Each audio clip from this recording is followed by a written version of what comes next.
দুনিয়া যে যে যে ধরনের অপরাধ করে, ওই অপরাধ যদি দুনিয়ায় বিচার না হয়, কিয়ামতে আল্লাহ যখন বিচার শুরু করবে তখন ওইটা ডবল করে করবে। কথা বুঝতেছেন না? আমার ভাষা বোঝার চেষ্টা করেন। আমরা অনেকে আজ মানুষকে ধোঁকা দিয়ে প্রতারণা করে বোকা বানিয়ে রেখে দিচ্ছি। তোর চিন্তা নেই, টাকা পয়সা আমাকে দে, আমি লাইন মতো তুলে দেব। ও মনে হচ্ছে যে ও মাফ করার টেন্ডেন্সি নিয়ে বসে আছে, অথচ কোরআন আর হাদিসের বর্ণনা সাফ, এটা রেকর্ড হচ্ছে, কালকে সারা দেশে যাবে। কেউ যদি অপরাধ মাফ করাতে চান, কোরআন আর হাদিসের কিছু নির্দেশনা বলি আছে না নেই? এক নম্বরে, যে অপরাধ করেছেন ওই অপরাধের জন্য আগে দুনিয়ায় ক্ষমা পেয়ে তারপরে মারা যান, নয়তো আপনার খবর আছে। এখন ক্ষমাটা পাবেন কি করে? অপরাধ করেছেন যার কাছে, ক্ষমা চাবেন তার কাছে। দরুদ সালাম পাঠ করার মাধ্যমে আমাদের আজকের আলোচনার বিষয় যেহেতু ক্ষমা বলেছি, সূরা আলে ইমরানের 133 নম্বর আয়াত পড়েছি। তাফসীর মাহফিল লিখেছেন, তাফসীর আকারে কথা বলার চেষ্টা চালাবো ইনশাআল্লাহ। যতটুকু পারেন জবান খুলে আয়াতটুকু পড়েন। আউযু বিল্লাহি মিনাশ শাইতানির রাজিম। বিসমিল্লাহির রহমানির রহিম।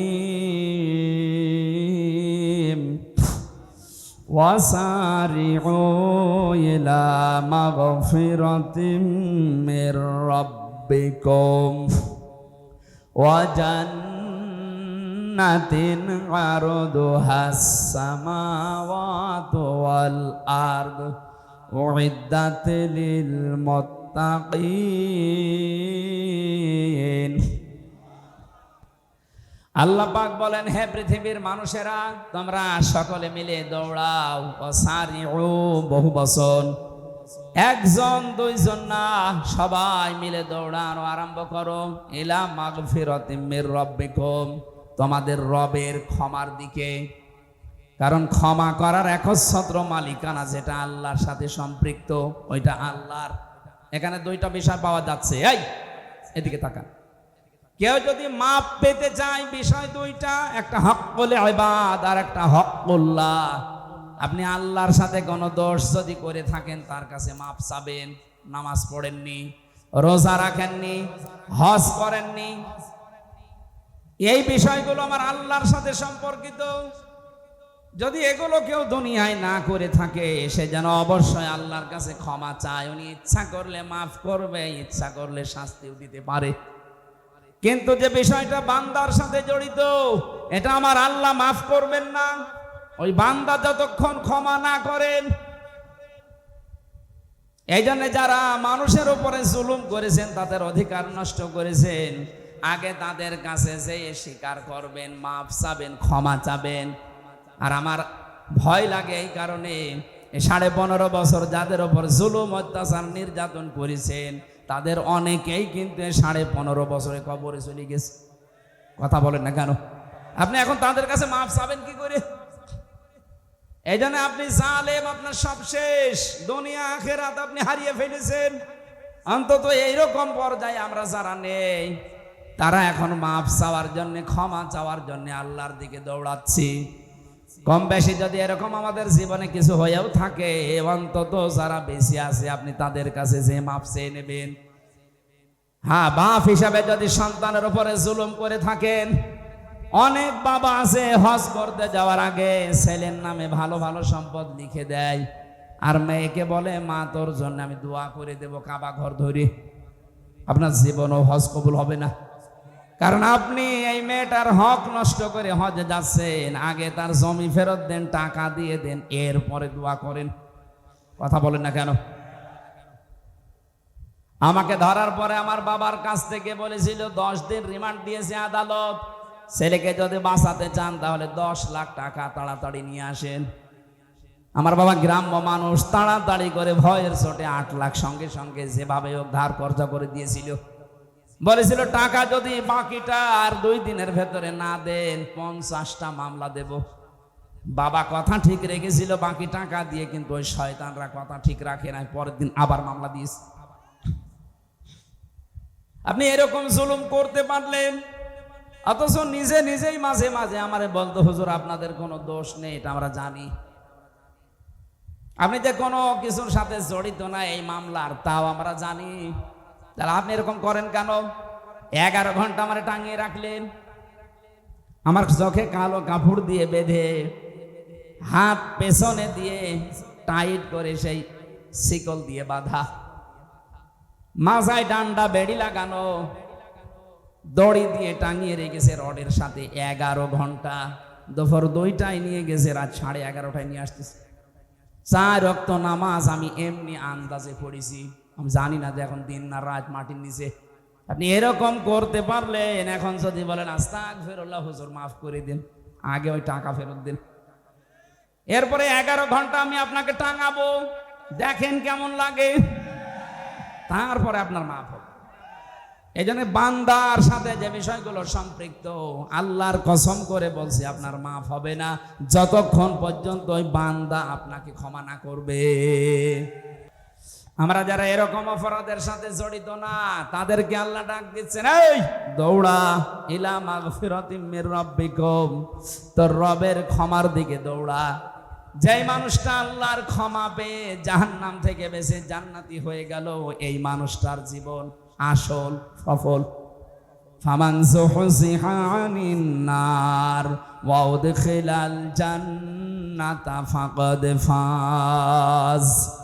আল্লাহ পাক বলেন, ওই লোকটার জীবন তো সফল যে লোকটা 41 সাল পর্যন্ত ক্ষমতায় আছে। হ্যাঁ, এত আস্তে বলেন কেন? যেই লোকটাকে আল্লাহ জাহান্নামের কাজগুলো আস্তে আস্তে ছেড়ে দেওয়ার তৌফিক দেয়, আর জান্নাতের কাজের দিকে আস্তে আস্তে যাকে এগিয়ে দেয়, আল্লাহর দৃষ্টিতে তার জীবন সফল হওয়ার রাস্তায়। এখানে বহু মানুষ আছে, আগে উল্টাপাল্টা সিনেমা দেখতেন, এখন আপনার মনের ভেতরে একটা পরিবর্তন আসতেছে যে না, এই চোখের হিসাব আল্লাহর সামনে দেওয়া লাগবে, এই মনে করে আপনি এই গুনার কাজটা আস্তে আস্তে ছেড়ে দিচ্ছেন। আগে পরকীয়া প্রেমে লিপ্ত ছিলেন, এখন আল্লাহর দিকে তাকিয়ে ওইটা আস্তে আস্তে বাদ দিয়ে দিচ্ছেন।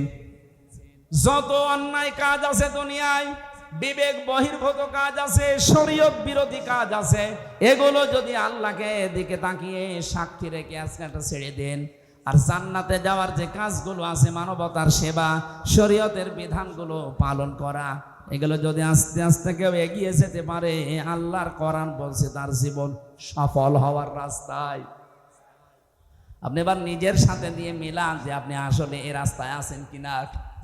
আগে ঘুষ খেতেন, এখন আস্তে আস্তে ছেড়ে দিয়েছেন। আগে সুদ খেতেন, এখন আপনি আস্তে আস্তে ওটা ছেড়ে দিচ্ছেন। এটা গ্রাম অঞ্চল আছে কিনা আমি জানি না, 1000 টাকা ছেড়ে রাখে, 1 মাস পরে 100 টাকা বেশি নেয়। এলাকায় আরম্ভ হয়ে গেছে। এই সুদের সাথে কারা জড়িত আছে হাত তোলেন তো। না, আমার মনে হয় এটা বলা ঠিক হলো না, কারণ এই এলাকায় এখনো শুরু হয়নি। যদি কেউ এই কাজে এখন থাকে, না খেয়ে মারা যান, তাও জান্নাত পাবেন বলে আশা করা যায়। কিন্তু এই সুদের সাথে যদি কেউ জড়িত হয়, ও যেন মায়ের সাথে জেনা করে আসবে। আপনি কি ভাবতে পারেন যে মায়ের সাথে কাজ কোনো শয়তান ছেলেও করতে পারে? অথচ আপনি ভালো মানুষ করতেছেন। সুতরাং এই কাজ যারা আছেন, 1000 টাকা ছেড়ে রাখে, 1 মাস পরে 1100 টাকা পায়। হ্যাঁ, 200 এদিকে আরো বেশি। আমি আশা করছি এটা ছেড়ে দেবেন ভাই। আর আপনি এই কাজগুলো আস্তে আস্তে ছেড়ে দেন। এই যে 1 বিঘা জমি দিয়ে রাখে, 1 বছর পরে মনে করেন 60,000 টাকা আমাকে দিল, 1 বিঘা জমি আমি আপনাকে দিয়ে দিলাম, আপনি চাষ করে খান। এটারে বাংলায় কি বলে লেখা? এই সিস্টেমে আছেন কারা চাষ করছেন হাত তোলেন তো। এই একজন। আপনি কি এটা বুঝে করেন না কি আন্দাজে করেন? এটা বোঝেন না যে এটা সুদ হয় না? আপনি তার মানে জানেন। আপনার এই দাড়ি দিয়ে, টুপি দিয়ে, জুব্বা দিয়ে, নামাজ দিয়ে হবে না। আপনার মায়ের সাথে জেনা করার গোনা আমল নামায় উঠছে। সুতরাং এই সিস্টেমে যারা আছেন, জমি জায়গায় বর্গা দেওয়া, বন্ধক দেওয়া, কর দেওয়া, এই সিস্টেম পাল্টানো লাগবে। ইসলামের একটা সিস্টেম আছে, ওইটা করতে গেলে অনেকে বলে শুধু লস হয়ে যায়।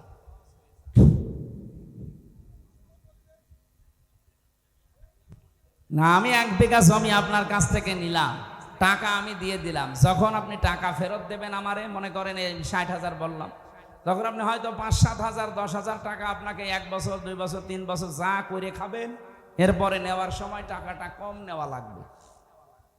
এই সিস্টেমে আমি জানি মনে হয় এলাকায় এগুলো চলে না, খালি হ্যাঁ নে, এটা সারা দেশের অবস্থা একই, মানুষ যেই নিয়ে শুনে পায়খানা খাবে। আরে ভাই, আপনি তো ক্ষমা পেতে চান, আপনি যার জন্য এই এরকম অবৈধভাবে টাকা ইনকাম করছেন, আমি সহ যারা বাম হাতের এই অবৈধভাবে ইনকাম আমরা করি, কি করি বলেন তো? টাকা পয়সা উপায় করি। এই টাকা পয়সাগুলো বিশাল স্তূপ মনে করেন হয়ে গেল, এগুলো তো আমি সব ভোগ করতে পারবো না। হয় আমার মেয়ে, আমার ছেলে, আমার বউ, কথা বলেন না কেন, আমার অবৈধ ইনকাম দিয়ে তারা আনন্দ ভোগ করার জন্য 2 পায়ে খাড়া, কিন্তু আমার এই ইনকামের জন্য যে অপরাধ, যে পাপ, একটা পাপও আমার বউ নেবে না। কার বউ এ পাপ নেবে আগে আজকে রাত্রে জিজ্ঞাসা করবো। যদি বলে হ্যাঁ তুমি যা করো করো, আমি অর্ধেক নেব, আপনি আরো 100 ভাগ 80 মাইল বেরিয়ে পড়েন। কিন্তু ও যদি বলে তুমি কিভাবে কি করবা আমি জানি না, তোমার একটা পাপও আমি নিতে রাজি না, তাহলে আপনার এই পাগলামি বন্ধ করা লাগবে। আপনি পাগলামি করছেন, আমরা পাগল হয়ে থাকবো না, পাগল ভালো হব। এক কথা বলে না কেন? দুনিয়া একদিকে চলে যাক, এই সুদের সাথে যে সমস্ত কারবার আছে, ব্যাংকিং হোক আর জনগণের সাথে হোক, আজকে থেকে তাওবা করে ফিরে আসবে, তাহলে এই মাহফিল শুনতে এসে লাভ হবে। তাছাড়া কিয়ামত পর্যন্তের অনুষ্ঠান হয়ে যাবে, আপনার কোনো লাভ হবে না। আল্লাহ বলেন দৌড়াও আমার ক্ষমার দিকে। আমরা তো দৌড়াচ্ছি ক্ষমা পাওয়ার জন্যে। জান্নাতিন আরদুহাস সামাওয়াতু ওয়াল আরদ, এমন ক্ষমার দিকে, এমন জান্নাতের দিকে দৌড়াও যে জান্নাতের প্রশস্ততা আকাশ আর জমিনের চাইতেও বিস্তৃত।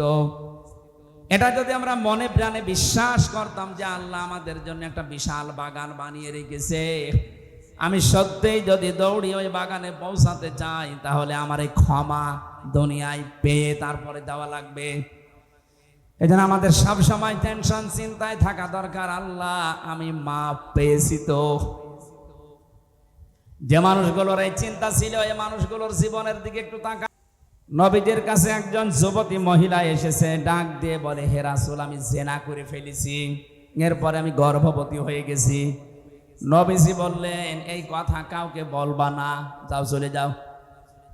মেয়েটা বলে হে রাসূল, সত্যি আমি আমার যৌবনের তাড়নায় নফসের ধোঁকায় পড়ে শয়তানের চালে ফেরেবে আমি গুনাহ করে ফেলেছি, আমি গর্ভবতী হয়ে গেছি, দয়া করে আপনি এই গুনাহ থেকে আমারে মুক্ত করেন। আরে ভাই, সারা দেশে যে হুজুর যাই বলুক, আমার কাছে কেউ যদি তাওবা পড়ার জন্য আসে, আমি শুধু আস্তাগফিরুল্লাহ পড়াবো না, নবীর হাদিস থেকে যে শিক্ষাটা পেয়েছি আমি এইটা কাজে লাগাবো। রংপুরবাসী এবার আপনার বিবেক দিয়ে বলেন তো, ১৫০০ বছর আগে বিশ্ব নবীর কাছে যে যুবতী মেয়ে এসেছিল জেনা করার পর, বলেছে আমাকে মুক্ত করেন এই গুনাহ থেকে, নবীজিকে তাকে বলতে পারতেন না ঠিক আছে তুমি একবার আস্তাগফিরুল্লাহ পড়ে নাও, বলতে পারতেন না? তার তো আরব দেশের মানুষ, আরবি মাতৃভাষা, একবার বললে সে মুখস্থ করে ফেলতো আস্তাগফিরুল্লাহ, তার মাফ হয়ে যেত নাকি? কিন্তু নবীজি ওটা করেননি, বললেন ঠিক আছে যতদিন সন্তানটা ডেলিভারি না হয় বাড়ি যাও, এটা ডেলিভারি হওয়ার পরে আসবা, কারণ তোমার অপরাধ আছে, এই সন্তানের কোনো অপরাধ নেই। এই ভালো করে শুনবেন, আমি বেশি কথা বলছি না, খুব অল্প সময় শিক্ষামূলক কিছু কথা বলছি। মেয়েটা সন্তান হওয়ার পরে দৌড়িয়ে এসেছে, হে রাসূল এই যে আমার ছেলে। নবীজি বললেন ঠিক আছে এক কাজ করো, ছেলেটা যতদিন দুধ না ছাড়ে 2 বছর পর্যন্ত বুকের দুধগুলো তাকে পান করাও, এরপরে আসো। শক্ত খাবার যখন খাওয়া শিখবে একা একা, ওই সময় জলদি আমার কাছে আসবা, তোমার আমি মুক্ত করে দেব। মেয়েটা এসেছে ছেলেটা নিয়ে, নবীজি ছেলেটাকে এক সাহাবীর হাতে বললেন না, এর লালন পালনের দায়িত্ব। সাহাবী মহিলাদেরকে বললেন একে মাটির ভেতরে বুক পর্যন্ত গেড়ে দাও, চারিদিক থেকে পাথর নিক্ষেপ করা আরম্ভ করো। সবাই যখন পাথর মারতেছে, হযরতে খালিদ ইবনে ওয়ালিদ বলেন আমি একটা জোরে মারলাম, একটু জোরে নিক্ষেপ করার কারণে পাথর তার নাকের উপরে লাগার পরে ফিনকি দিয়ে রক্ত আমার শরীরে লেগেছে। আমি ভৎসনা দিলাম, আমি তার মন খারাপ হয়ে গেল যে নাপাক মহিলার রক্ত আমার শরীরে লাগলো। নবীজির কানে কথা যাবার পরেই বিশ্ব নবী বললেন, থামো খালিদ, এ কথা বলবা না, কারণ আমি নবী, তুমি নবী না, আমি যা দেখি তুমি দেখতে পাও না। এই মহিলার অনুশোচনা, তাওবা, এই মহিলার যে অপরাধের শাস্তিটা হয়ে গেল দুনিয়ায়, আল্লাহ এত বেশি পছন্দ করেছে তার এই তাওবাটা। এদের পৃথিবীতে কোনো জালেম যদি এইভাবে তাওবা করে, আমার আল্লাহ তাকেও মাফ করে দেবেন। হাদিস পড়লাম কি, তোমার ভাই যদি জালেম হয় অথবা মাজলুম হয় তাকে সাহায্য করো। সাহাবীরা বলেছিলেন, হে নবী, আমার ভাই যদি মাজলুম হয় তাকে সাহায্য করা যায়, যদি জালেম হয় আমি কি করে সাহায্য করব? বিশ্ব নবী বললেন, তুমি তাকে জুলুম থেকে ফেরাও। তাকে যদি জুলুম থেকে ফিরিয়ে রাখতে পারো তাহলে তাকে সাহায্য করা হয়। আর যদি জুলুম করার জন্য কেউ কাউকে সাহায্য করা, জেনে বুঝে কেউ যদি জানে যে লোকটা জালেম, এরপরও তার পক্ষে থাকে, সে সঙ্গে সঙ্গে নবীর উম্মত থেকে খারিজ হয়ে যায়। এই 15.5 বছর যিনি পালিয়েছে, আপনাদের পুত্রবধূ, জেলার জন্য, থানার জন্য একটা কলঙ্ক। আমার কুষ্টিয়ায় জন্ম, আমার একটু আফসোস লাগে মাঝে মাঝে, আল্লাহ অন্য জেলায় জন্ম দিলে ভালো হতো। কারণ এই জেলাতে এমন একটা সমস্যা, সারা বাংলাদেশে সহ বিশ্বে আমি বহু জায়গায় গিয়েছি, কোন জায়গায় আমি দেখিনি যে পুলিশ পাহারা দিয়ে গাঁজা খাওয়ায়। সারা বিশ্বে মনে হয় কুষ্টিয়ার এই জায়গাটা যেখানে পুলিশ পাহারা দিয়ে নির্বিঘ্নে গাঁজা খাওয়ায়। মহাস্থানগড়ে আছে, এটা পাহারা দিয়ে খাওয়ায়। তারপরও এটা এত নাম করা না। মহাস্থানগড় আমার মনে হয় বহির্বিশ্বে এরকম চেনে না, কিন্তু বাইরের বহু দেশে আমি লালনের মাজার, এই শয়তানরা সবাই চেনি। সারা পৃথিবীরও মালিক হয়ে যায়, ওই লোকটার জীবন ব্যর্থ। এই জন্য আমরা এটা কিভাবে পেতে পারি, আর আল্লাহ পাক জান্নাত কাদের জন্য তৈরি করে রেখেছেন, এটা আজকে কোরআন থেকে শুনে আমাদের জীবনে আমরা সেট করার চেষ্টা চালাবো ইনশাআল্লাহ। তাহলে কি বললাম, হাদিসের দুইটা ভাষা, অংসর আখকা জালিমান আও মাজলুমান, তোমার ভাই যদি জালেম হয় অথবা মাজলুম হয়, উভয় অবস্থায় তাকে সাহায্য করো। সাহাবী বললেন, হে নবী, আনসুরুহু মাজলুমান, আমার ভাইকে আমি সাহায্য করতে পারি যদি মাজলুম হয়। ফাকাইফা আনসুরুহু জালিমান, কি করে আমি সাহায্য করব যদি জালেম হয়? বিশ্ব নবী জানালেন, ক্বালা তামনাউহু মিনাজ যুলমি ফাযালিকা নাসরুকা ইয়া, তাকে তার জুলুম থেকে যেভাবে পারো ফিরিয়ে রাখার চেষ্টা করো, এইটাই তার উপরে সাহায্য করা। আমরা বহু চেষ্টা চালিয়েছি বিভিন্ন কায়দায় এই জালেমদেরকে জুলুম থেকে ফেরাতে, কিন্তু এরা ফেরে না, এদের বৃদ্ধি দিন দিন বেড়েছে। জুলুমের এমন পর্যায়ে গিয়েছে, আমি নিজে তো সাক্ষী, 10 দিন ছিলাম আমি মাটির নিচে, বাকি 3টা বছর আমি ফাঁসির কন্ডেম সেলে ছিলাম বিনা কারণে। সুতরাং আমি নিজেই যেহেতু মাজলুম, আমার উপরে অবশ্যই কেউ না কেউ জুলুম করেছে। কথা বলে না কেন? যারা আমার এই জুলমের সাথে জড়িত, এ মানুষগুলোর দুনিয়া আখিরাত সব ধ্বংস হয়ে গেছে। কারণ জালেমদের আমার আল্লাহ নিজে মামলা দায়ের করবে জালেমের বিরুদ্ধে। সুতরাং একেবারে বাংলায় বলছি, আপনাদের পুত্রবধূ আল্লাহর মামলার আসামি। এই জন্য এই থানাটা একটু ঝামেলায় আছে। না, এখানে ভালো মানুষও আছে, ভালো মানুষ নেই।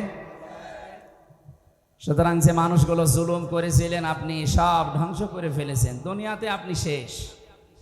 কারণ যারা জুলুম করে এদের প্রতি আল্লাহর এত রাগ, মনে হয় আকাশ ভেঙে ওর মাথার উপরে পড়বে, জমিন ফেড়ে ওকে গিলে ফেলবে।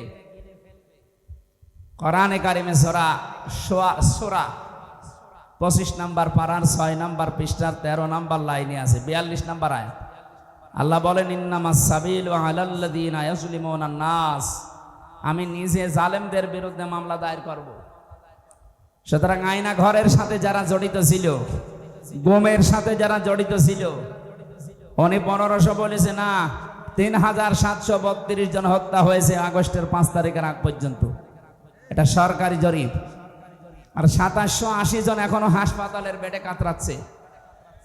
এতগুলো মানুষের সাথে যারা হত্যার সাথে যারা জড়িত, ডাইরেক্ট ইনডাইরেক্ট, এ প্রত্যেকেই আল্লাহর মামলার আসামি।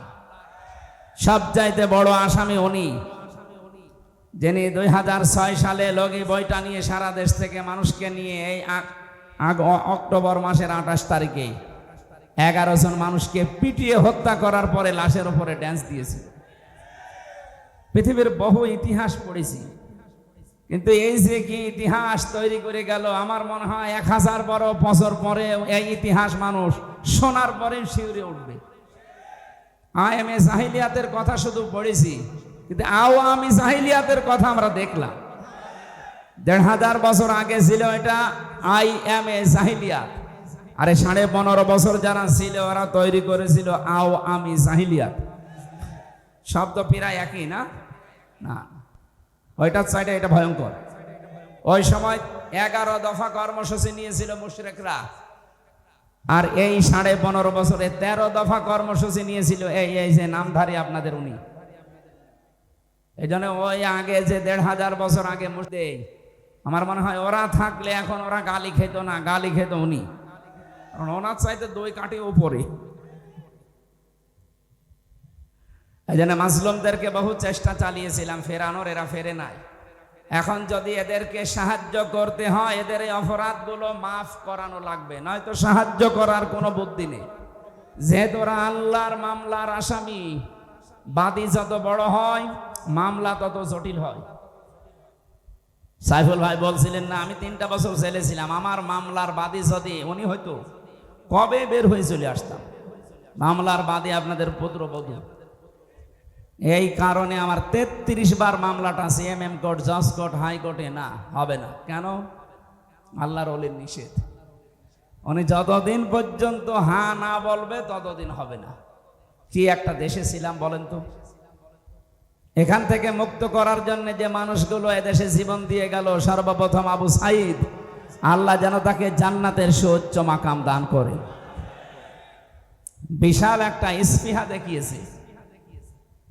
তার বাড়িতে গিয়েছিলাম আমি দেখার জন্য, কবর জিয়ারত করে এসেছি। আল্লাহর কাছে দোয়া করছি এই মাজলুম মুসাফির অবস্থায় আল্লাহ যেন সত্যি তাকে জান্নাতি বানিয়ে দেন, বলেন আমিন। হ্যাঁ, শহীদরা এমনিতে জান্নাতে যাবে, কারণ যারা শাহাদত বরণ করে আল্লাহ বলেন তারা মরে না, ওরা জীবিত, আর আমি তাদের নিচে খাবার খাওয়াই। বালা হায়াউন ইনদা রাব্বিহিম ইরসাকুন, তারা জীবিত একদিকে, আর জীবিত থাকলে, জেগে থাকলে যেহেতু খাবার খাওয়া লাগে। হ্যাঁ, ইমানদার হয়ে যদি কেউ মারা যায় সে জীবিত থাকবে না, সে ঘুমিয়ে থাকবে। কথা বুঝতেছে? তিনি জেগে থাকতে পারবেন না। ইমানদার হয়ে যদি কেউ মারা যায় উনি ঘুমিয়ে থাকবে কবরে। কিয়ামতের ময়দানে যেই দিন ফুৎকার দেওয়া হবে সেই দিন উনি জেগে উঠবে, এতটুকুই শেষ, আর আগে পরে কিচ্ছু নেই। কিন্তু কোনো মানুষ যদি সত্যি শাহাদত পায়, তাকে আল্লাহ বলবেন না তোর ঘুমানো দরকার নেই, তুই জেগে থাকবি, আর আমি নিজে তোরে খোদা লাগলে খাওয়াবো। সুতরাং আবু সাইদ সহ এই 3732 জন মানুষ যারা জীবন দিয়ে চলে গেল, আল্লাহ যেন প্রত্যেককে শাহাদতের মর্যাদা দান করেন। আর যিনি এর সাথে সর্বপ্রথম জড়িত, তাকে এই জুলমের কারণে, গণহত্যার কারণে তার যেন এ দেশের মাটিতে সচক্ষে বিচার হয়। আমি বিচার হয় কেন বললাম? কারণ বিচার যদি না হয় সে বিপদে পড়বে, আর আমরা চাই না আপনাদের পুত্রবধূ বিপদে পড়ুক মরণের পরেও। এখন তো বিপদে আছে, মরণের পরেও যেন বিপদে না থাকে। প্রশ্ন আসতে পারে মরণের পরে বিপদে পড়বে মানে? হ্যাঁ, দুনিয়া যে যে ধরনের অপরাধ করে, ওই অপরাধ যদি দুনিয়ায় বিচার না হয়, কিয়ামতে আল্লাহ যখন বিচার শুরু করবে তখন ওইটা ডবল করে করবে। কথা বুঝতেছে না? আমার ভাষা বোঝার চেষ্টা করেন। আমরা অনেকে আজ মানুষকে ধোঁকা দিয়ে, প্রতারণা করে বোকা বানিয়ে রেখে দিচ্ছি। তোর চিন্তা নেই, টাকা পয়সা আমাকে দে, আমি লাইন মতো তুলে দেব। ও মনে হচ্ছে যে ও মাফ করার টেন্ডেন্সি নিয়ে বসে আছে। অথচ কোরআন আর হাদিসের বর্ণনা সাফ, এটা রেকর্ড হচ্ছে, কালকে সারা দেশে যাবে। কেউ যদি অপরাধ মাফ করাতে চান, কোরআন আর হাদিসের কিছু নির্দেশনা বলি আছে না নেই? 1 নম্বরে যে অপরাধ করেছেন ওই অপরাধের জন্য আগে দুনিয়ায় ক্ষমা পেয়ে তারপরে মারা যান, নয়তো আপনার খবর আছে। এখন ক্ষমাটা পাবেন কি করে? অপরাধ করেছেন যার কাছে, ক্ষমা চাবেন তার কাছে। এইতে 3টা বছর উনি নির্বাচন না দিয়ে বিনা ভোটে সারাটা দেশ চালিয়ে গেল, অথচ বাইরে এখন ছড়াচ্ছে যে আমরা নির্বাচিত সরকার, আমাদেরকে উৎখাত করে দিয়েছে। আপনি এত বড় মিথ্যা কথা বলতে পারছেন বাইরে যে? আপনি কি নির্বাচিত ছিলেন? শয়তানও বিশ্বাস করবে না। আপনি যে 154 জন ঘোষণা দিয়েছেন একটা নির্বাচনে, সেখানে নির্বাচন হলো কি করে? 151 জন হলে সরকার গঠন করা যায়, সেখানে 154 জন অলরেডি ঘোষণা দিয়ে দিয়েছে। এরপরে এই যে দিনের ভোট আপনি রাতে করে নিলেন, দিনের ভোট রাতে হয়েছে। আমার সাথে এক ওসি ছিল জেলখানায়, 8 বছর তার জেল। ওই সময় মনে হয় 2 বছর চলছিল।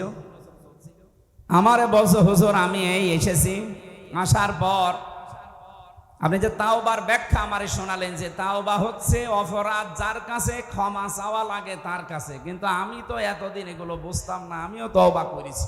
কিভাবে? বলছে আমি এই যে নির্বাচন গেল, ওই সময় ফেনীতে দায়িত্বে ছিলাম। রাত 12টার পরে আমার দল বল নিয়ে আমি ভোট কাটা আরম্ভ করলাম আল্লাহর নাম নিয়ে। হ্যাঁ ঠিক এইভাবে বলিস, আমি আল্লাহর নামে ভোট কাটা আরম্ভ করেছি। একেবারে ফজরের আগ পর্যন্ত কাজ শেষ করলাম, পুরা বাক্স ভর্তি করে দিলাম, যতগুলো ছিল আমার আন্ডারে সবগুলো পাঠিয়ে দিলাম জায়গা মতো, দিয়ে আমি গোসল করলাম, ওযু করলাম, এবার নামাজ আদায় করলাম। নামাজ শেষ করে পড়লাম আস্তাগফিরুল্লাহ। আমার তাওবা কি হয়েছে? না, তাওবা হয়নি, ভণ্ডামি হয়েছে। কিসের তাওবা আপনার? আপনার তাওবা তো হবে তখন অপরাধ করেছেন যার কাছে, স্বীকার করবেন তার কাছে। আপনি আস্তাগফিরুল্লাহ পড়ছেন আল্লাহর কাছে, আপনি কি আল্লাহর কাছে অপরাধ করেছেন?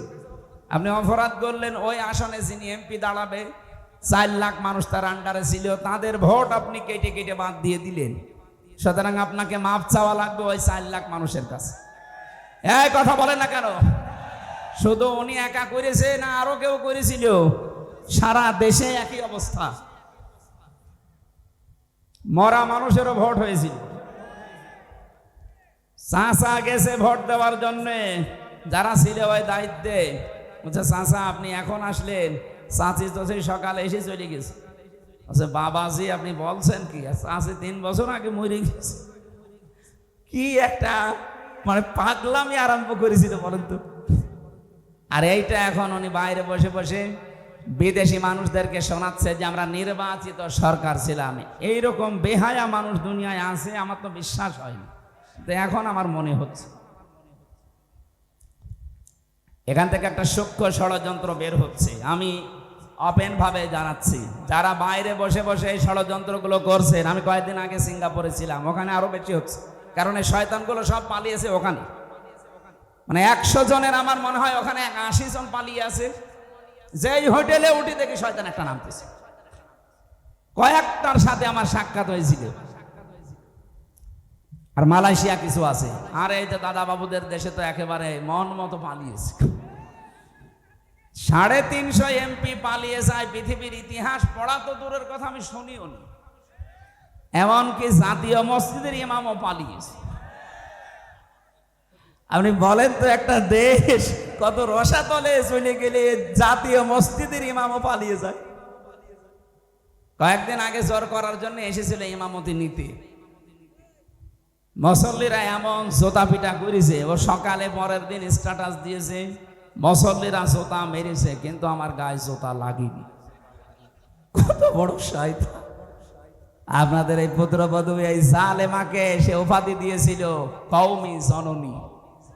আমি জেলখানায় কওমি মাদ্রাসা 76 জন আলেমের সাথে ছিলাম। এই ঘোষণা দেওয়ার পরে তারা ওই দিন বদদুয়া করেছে। কইল কি? হ্যাঁ, উনি এটা দিয়েছিল একটা বিষয় নেওয়ার জন্য, যেন ওনাকে নড়াইল থেকে নৌকা মার্কা দেওয়া হয়। আপনি এত নিচে নামতে পারলেন একদম আলেম হয়ে, নৌকা মার্কায় মানুষ দাঁড়ায়, আপনি যদি কুকুর মার্কায় দাঁড়াতেন। হ্যাঁ, নৌকা মার্কায় না দাঁড়িয়ে কেউ যদি এই বাংলাদেশে কুকুর মার্কায় দাঁড়ায় তাও সে পাস করে। কিন্তু এই জিনিসটাকে আল্লাহ এত বেশি ঘৃণিত বানিয়ে দিয়েছে, এখন যদি কেউ নৌকায় ওঠে এই দরবেশের মতো সেও ধরা খাচ্ছে। নৌকা ওঠার কায়দা আছে? এই কথাটা বন্ধ করুন বললাম। তাহলে আমরা এখন ওনাদের যেহেতু অনেকে বাঁচার জন্য মাঝে মাঝে ইঁদুরের গর্ত থেকে মুখ বের করার মতো চেষ্টা চালাচ্ছে, আমরা চাই আপনারা বেঁচে থাকেন, কিন্তু আপনাদের এই ধোঁকা দিয়ে আমরা বোকা বানাতে চাই না। আপনারা চান সঠিকভাবে কিয়ামতেও যেন ধরা না খান। তাহলে কি করা লাগবে? অপরাধ আপনি যার যে পরিমাণ, ওই পরিমাণের শাস্তি দুনিয়ায় আগে নিয়ে যান।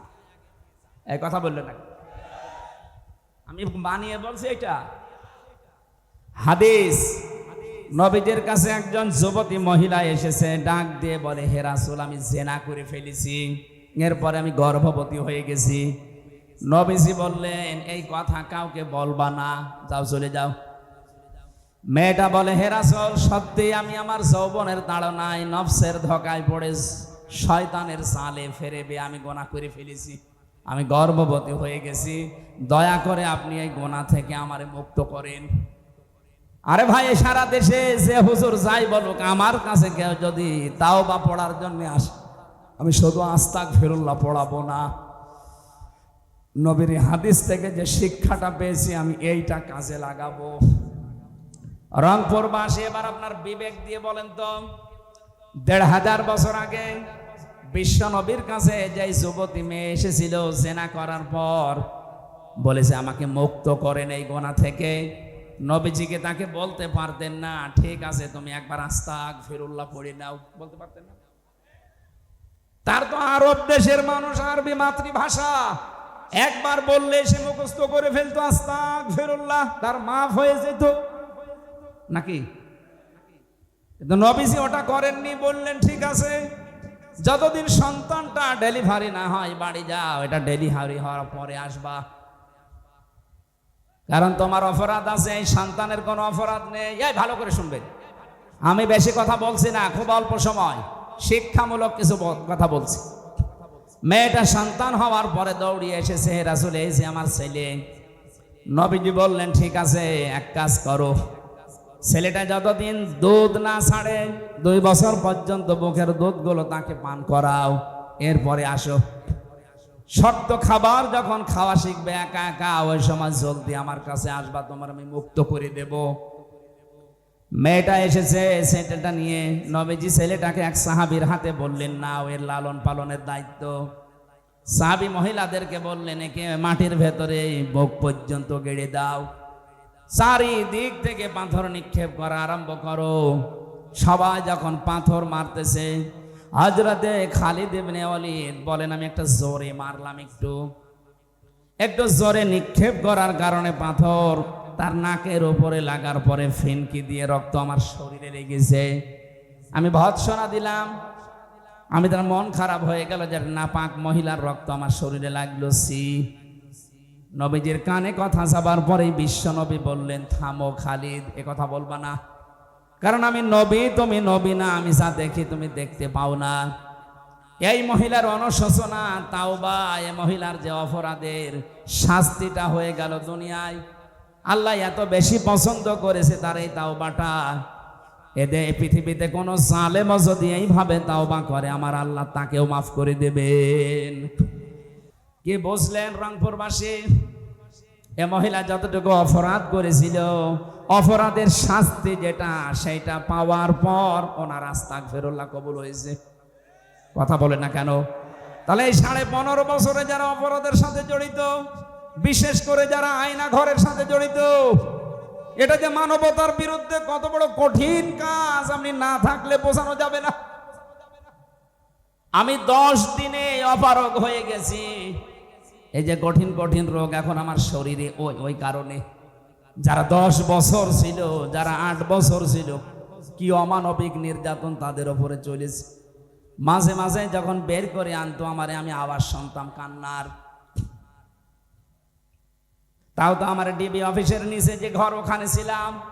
আসল যেটা ডিজিএফআই এর ওই জায়গায় তো আরো ভয়ঙ্কর, যেখানে ব্যারিস্টার আরমান ছিল, আমান আজমি ভাই ছিল, যেখানে এম ইলিয়াস আলী বিএনপির এই নেতা ছিল, ওখানে কত মানুষের হাড় গোড়, কত মানুষ মারাই গেছে। আসার সময় দেখতাম মাঝে মাঝে কোনো মোবাইল নাম্বার চোখে পড়ে, লেখা আছে, ভাই নাম্বারটা একটু বাইরে জানাবেন, আমি অন্তত বেঁচে আছি। 2 দিন 5 দিন না, কেউ 5 বছর, কেউ 8 বছর, কেউ 10 বছর, কেউ 14 বছর পর্যন্ত পড়ে আছে। আর খাবার দিত সকালে পচা ছোলা, দুপুরে দিয়েছে একেবারে মাখানো ভাত, মনে হচ্ছে কেউ খেয়ে পারিনি, ফেলেছে। এইটা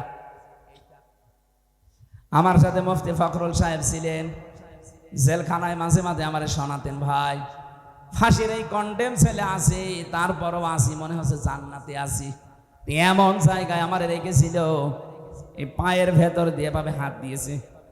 সামনে যে লোহার ব্যারিকেড দেওয়া আছে, এই লোহার বিশাল বিশাল শিকের সাথে আমার হাত দিয়ে, হাতকে ওরা শিকল দিয়ে বেঁধে দিত। আরে 2 মিনিট 5 মিনিট, 1 দিন 2 দিন পরে খুলে দিলে তো হয়। বছরের পর বছর এভাবে আমার রেখে দিয়েছে। 1.5 মিনিট 2 মিনিট সময় দিত টয়লেট করার জন্য। কখন আজান হয়, কখন দিন হয়, রাত হয়, এটা যে কোন বছর, কত মাস, কোন তারিখ আমি কিছু জানি না। আপনি বলেন তো কি অবস্থা তৈরি করেছিল তাদের উপরে।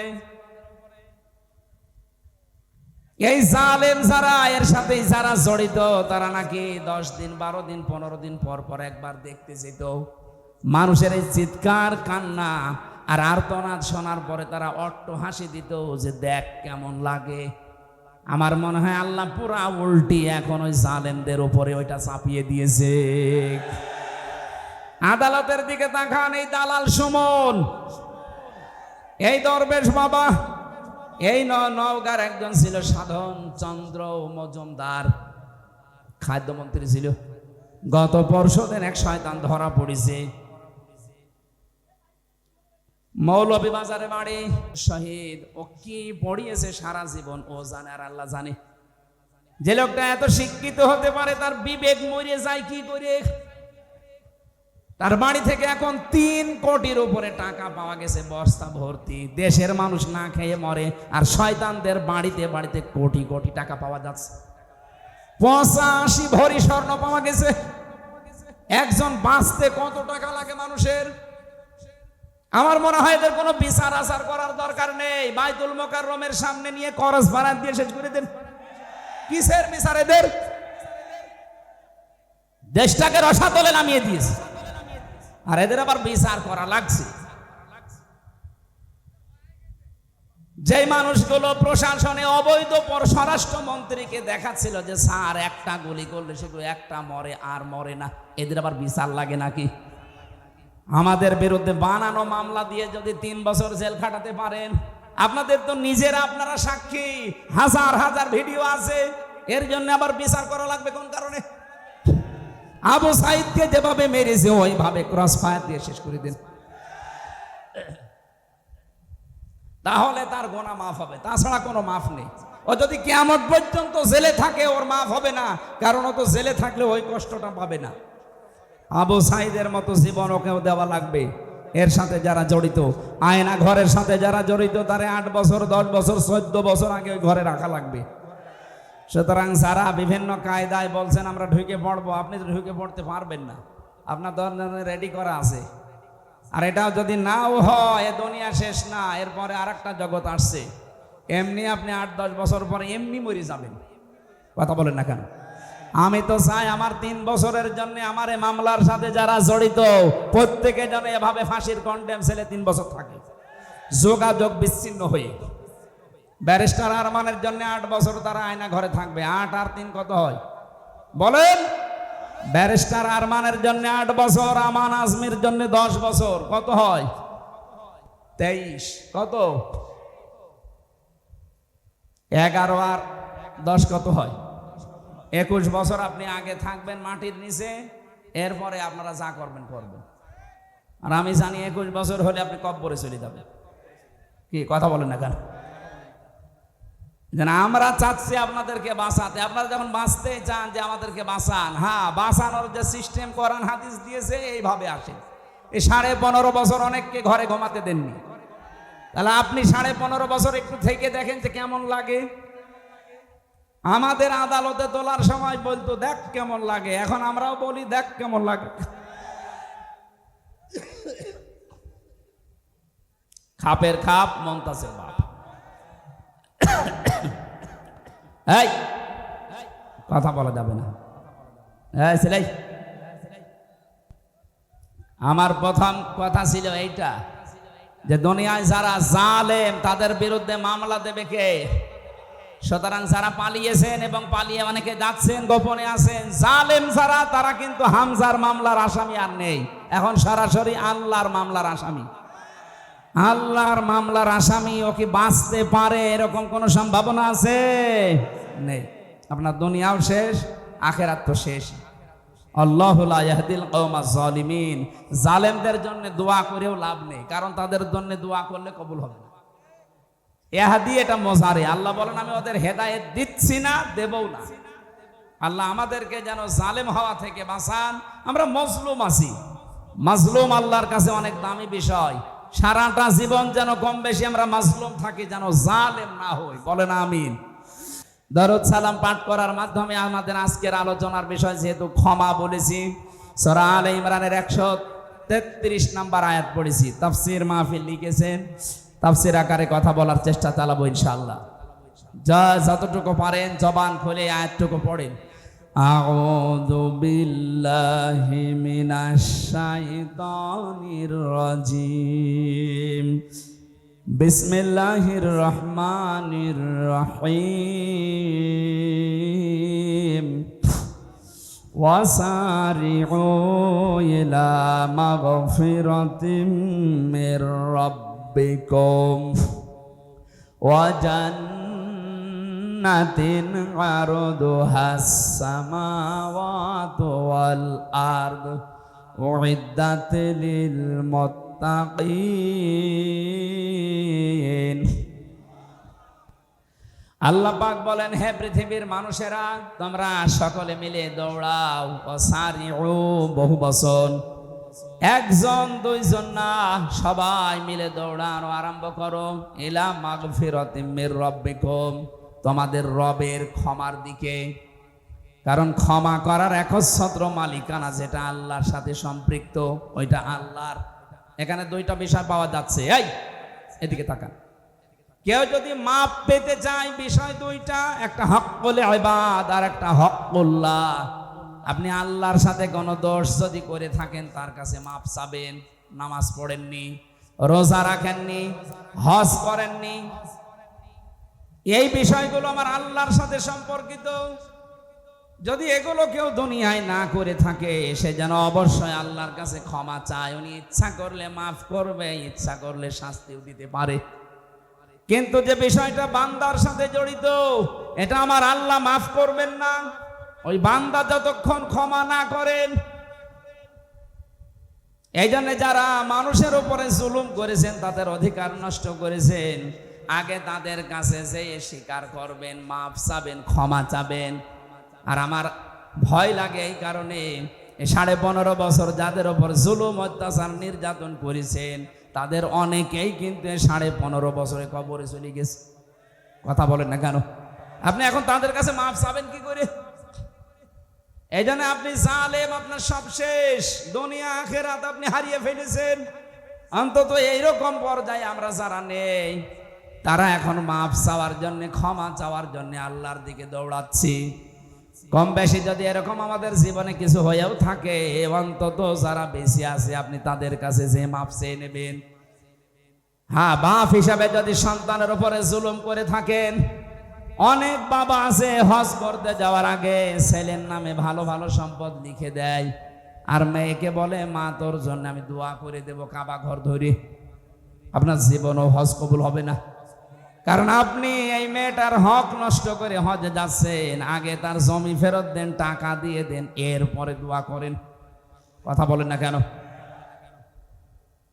আমাকে ধরার পরে আমার বাবার কাছ থেকে বলেছিল 10 দিন রিমান্ড দিয়েছে আদালত। ছেলেকে যদি বাঁচাতে চান তাহলে 10 লাখ টাকা তাড়াতাড়ি নিয়ে আসেন। আমার বাবা গ্রাম্য মানুষ, তাড়াতাড়ি করে ভয়ের চোটে 8 লাখ সঙ্গে সঙ্গে যেভাবে হোক ধার কর্জ করে দিয়েছিল। বলেছিল টাকা যদি বাকিটা আর 2 দিনের ভেতরে না দেন 50টা মামলা দেব। বাবা কথা ঠিক রেখেছিল বাকি টাকা দিয়ে, কিন্তু ওই শয়তানরা কথা ঠিক রাখে না, পরের দিন আবার মামলা দিয়েছে। আপনি এরকম জুলুম করতে পারলেন, অথচ নিজেই মাঝে মাঝে আমারে বলতো, হুজুর আপনাদের কোনো দোষ নেই, এটা আমরা জানি, আপনি যে কোনো কিছুর সাথে জড়িত না এই মামলার, তাও আমরা জানি। তাহলে আপনি এরকম করেন কেন? 11 ঘন্টা আমার টাঙিয়ে রাখলেন, আমার চোখে কালো কাপড় দিয়ে বেঁধে, হাত পেছনে দিয়ে টাইট করে সেই শিকল দিয়ে বাঁধা, মাথায় ডান্ডা বেড়ি লাগানো, দড়ি দিয়ে টাঙিয়ে রেখেছে রডের সাথে 11 ঘন্টা। দুপুর 2টায় নিয়ে গেছে, রাত 11:30টায় নিয়ে আসতেছে। 4 ওয়াক্ত নামাজ আমি এমনি আন্দাজে পড়েছি, আমি জানি না যে এখন দিন না রাত মাটির নিচে। আপনি এরকম করতে পারলেন, এখন যদি বলেন আস্তাগফিরুল্লাহ হুজুর মাফ করে দিন, আগে ওই টাকা ফেরত দিন। এরপরে 11 ঘন্টা আমি আপনাকে টাঙাবো, দেখেন কেমন লাগে, তারপরে আপনার মাফ হবে। এই জন্য বান্দার সাথে যে বিষয়গুলো সম্পৃক্ত, আল্লাহর কসম করে বলছি আপনার মাফ হবে না যতক্ষণ পর্যন্ত ওই বান্দা আপনাকে ক্ষমা না করবে। আমরা যারা এরকম অপরাধের সাথে জড়িত না, তাদেরকে আল্লাহ ডাক দিচ্ছেন, এই দৌড়া ইলা মাগফিরাতিম মির রাব্বিকুম, তোর রবের ক্ষমার দিকে দৌড়া। যেই মানুষটা আল্লাহর ক্ষমা পেয়ে জাহান্নাম থেকে বেঁচে জান্নাতি হয়ে গেল, এই মানুষটার জীবন আসল সফল। ফামান যুহজিহা আনিন নার ওয়া উদখিলাল জান্নাতা ফাকাদ ফাজ। আল্লাহ পাক বলেন, ওই লোকটার জীবন তো সফল যে লোকটা 41 সাল পর্যন্ত ক্ষমতায় আছে। হ্যাঁ, এত আস্তে বলেন কেন? যেই লোকটাকে আল্লাহ জাহান্নামের কাজগুলো আস্তে আস্তে ছেড়ে দেওয়ার তৌফিক দেয়, আর জান্নাতের কাজের দিকে আস্তে আস্তে যাকে এগিয়ে দেয়, আল্লাহর দৃষ্টিতে তার জীবন সফল হওয়ার রাস্তায়। এখানে বহু মানুষ আছে আগে উল্টাপাল্টা সিনেমা দেখতেন, এখন আপনার মনের ভেতরে একটা পরিবর্তন আসতেছে যে না, এই চোখের হিসাব আল্লাহর সামনে দেওয়া লাগবে। এই মনে করে আপনি এই গুনার কাজটা আস্তে আস্তে ছেড়ে দিচ্ছেন। আগে পরকীয়া প্রেমে লিপ্ত ছিলেন, এখন আল্লাহর দিকে তাকিয়ে ওইটা আস্তে আস্তে বাদ দিয়ে দিচ্ছেন। যত অন্যায় কাজ আছে দুনিয়ায়, বিবেক বহির্ভূত কাজ আছে, শরীয়ত বিরোধী কাজ আছে, এগুলো যদি আল্লাহকে দিকে তাকিয়ে সাক্ষী রেখে আজকে একটা ছেড়ে দেন, আর জান্নাতে যাওয়ার যে কাজগুলো আছে, মানবতার সেবা, শরীয়তের বিধানগুলো পালন করা, এগুলো যদি আস্তে আস্তে কেউ এগিয়ে যেতে পারে, আল্লাহর কোরআন বলছে তার জীবন সফল হওয়ার রাস্তায়। আপনি এবার নিজের সাথে দিয়ে মিলান যে আপনি আসলে এই রাস্তায় আছেন কিনা। আগে ঘুষ খেতেন, এখন আস্তে আস্তে ছেড়ে দিয়েছেন। আগে সুদ খেতেন, এখন আপনি আস্তে আস্তে ওটা ছেড়ে দিচ্ছেন। এটা গ্রাম অঞ্চল আছে কিনা আমি জানি না, 1000 টাকা ছেড়ে রাখে, 1 মাস পরে 100 টাকা বেশি নেয়। এলাকায় আরম্ভ হয়ে গেছে। এই সুদের সাথে কারা জড়িত আছে হাত তোলেন তো। না, আমার মনে হয় এটা বলা ঠিক হলো না, কারণ এই এলাকায় এখনো শুরু হয়নি। যদি কেউ এই কাজে এখন থাকে, না খেয়ে মারা যান, তাও জান্নাত পাবেন বলে আশা করা যায়।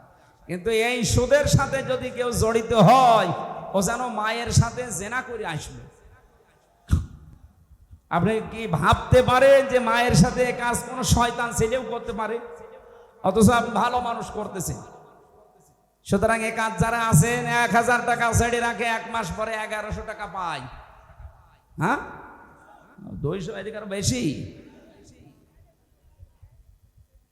আমি আশা করছি এটা ছেড়ে দেবেন ভাই। আর আপনি এই কাজগুলো আস্তে আস্তে ছেড়ে দেন। এই যে 1 বিঘা জমি দিয়ে রাখে, 1 বছর পরে মনে করেন 60,000 টাকা আমাকে দিল, 1 বিঘা জমি আমি আপনাকে দিয়ে দিলাম, আপনি চাষ করে খান। এটারে বাংলায় কি বলে লেখা? এই সিস্টেমে আছেন কারা চাষ করছেন হাত তোলেন তো। এই একজন। আপনি কি এটা বুঝে করেন না কি আন্দাজে করেন? এটা বোঝেন না যে এটা সুদ হয় না? আপনি তার মানে জানেন। আপনার এই দাড়ি দিয়ে, টুপি দিয়ে, জুব্বা দিয়ে, নামাজ দিয়ে হবে না। আপনার মায়ের সাথে জেনা করার গোনা আমল নামায় উঠছে। সুতরাং এই সিস্টেমে যারা আছেন, জমি জায়গায় বর্গা দেওয়া, বন্ধক দেওয়া, কর দেওয়া, এই সিস্টেম পাল্টানো লাগবে। ইসলামের একটা সিস্টেম আছে, ওইটা করতে গেলে অনেকে বলে শুধু লস হয়ে যায়।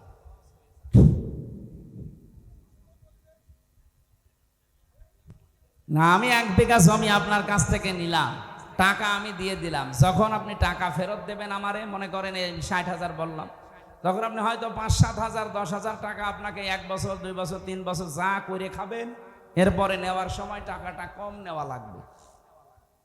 এই সিস্টেমে আমি জানি মনে হয় এলাকায় এগুলো চলে না, খালি হ্যাঁ নে। এটা সারা দেশের অবস্থা একই, মানুষ যেই নিয়ে শুনে পায়খানা খাবে। আরে ভাই, আপনি তো ক্ষমা পেতে চান, আপনি যার জন্য এই এরকম অবৈধভাবে টাকা ইনকাম করছেন, আমি সহ যারা বাম হাতের এই অবৈধভাবে ইনকাম আমরা করি, কি করি বলেন তো? টাকা পয়সা উপায় করি। এই টাকা পয়সাগুলো বিশাল স্তূপ মনে করেন হয়ে গেল, এগুলো তো আমি সব ভোগ করতে পারবো না। হয় আমার মেয়ে, আমার ছেলে, আমার বউ, কথা বলেন না কেন? আমার অবৈধ ইনকাম দিয়ে তারা আনন্দ ভোগ করার জন্য 2 পায়ে খাড়া, কিন্তু আমার এই ইনকামের জন্য যে অপরাধ, যে পাপ, একটা পাপও আমার বউ নেবে না। কার বউ এ পাপ নেবে আগে আজকে রাত্রে জিজ্ঞাসা করবো। যদি বলে হ্যাঁ তুমি যা করো করো, আমি অর্ধেক নেব, আপনি আরো 100 ভাগ 80 মাইল বেরিয়ে পড়েন। কিন্তু ও যদি বলে তুমি কিভাবে কি করবা আমি জানি না, তোমার একটা পাপও আমি নিতে রাজি না, তাহলে আপনার এই পাগলামি বন্ধ করা লাগবে। আপনি পাগলামি করছেন, আমরা পাগল হয়ে থাকবো না, পাগল ভালো হব। এক কথা বলে না কেন? দুনিয়া একদিকে চলে যাক, এই সুদের সাথে যে সমস্ত কারবার আছে, ব্যাংকিং হোক আর জনগণের সাথে হোক, আজকে থেকে তাওবা করে ফিরে আসবে। তাহলে এই মাহফিল শুনতে এসে লাভ হবে, তাছাড়া কিয়ামত পর্যন্তের অনুষ্ঠান হয়ে যাবে, আপনার কোনো লাভ হবে না। আল্লাহ বলেন দৌড়াও আমার ক্ষমার দিকে। আমরা তো দৌড়াচ্ছি ক্ষমা পাওয়ার জন্যে। জান্নাতিন আরদুহাস সামাওয়াতু ওয়াল আরদ, এমন ক্ষমার দিকে, এমন জান্নাতের দিকে দৌড়াও যে জান্নাতের প্রশস্ততা আকাশ আর জমিনের চাইতেও বিস্তৃত।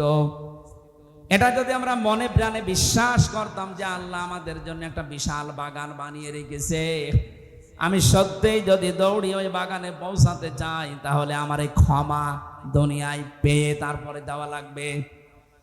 এই জন্য আমাদের সব সময় টেনশন চিন্তায় থাকা দরকার, আল্লাহ আমি